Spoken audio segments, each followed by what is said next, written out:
ফুসকার ভিতরে মলমূত্র জীবাণু এসেছে মানুষের দ্বারাই।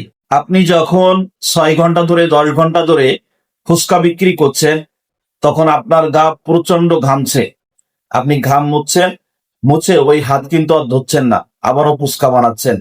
আপনি ওয়াশরুমে যাচ্ছেন, ওয়াশরুম থেকে এসে আপনি হাত ধুচ্ছেন কি ধুচ্ছেন না সেটা কিন্তু কেউ জানে না, আপনি ফুসকা তৈরি করছেন।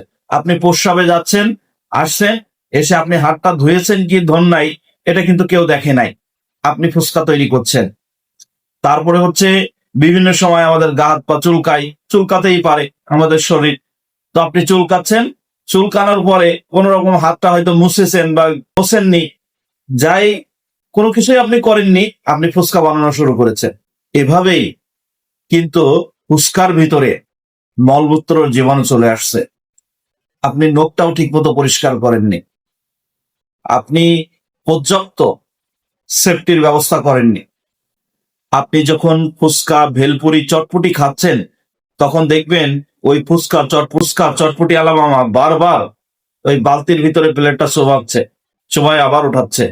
তো এভাবেই ওই যে চোবাচ্ছে, ওই ফুসকালার হাতটাও কিন্তু ঘেমে আছে, ময়লা জমে আছে।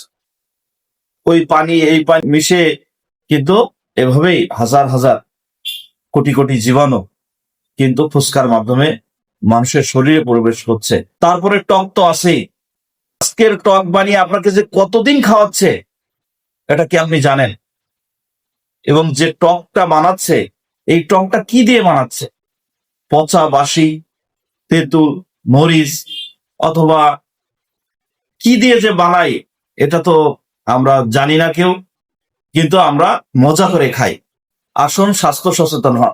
যেহেতু আমাদের দেশে কোনো মা বাপ নেই, দেখার মতো কেউ নেই, এজন্য নিজেদের সচেতনতা নিজেদেরকে তৈরি করতে হবে, নিজেদের সচেতন হতে হবে। ধন্যবাদ সবাই।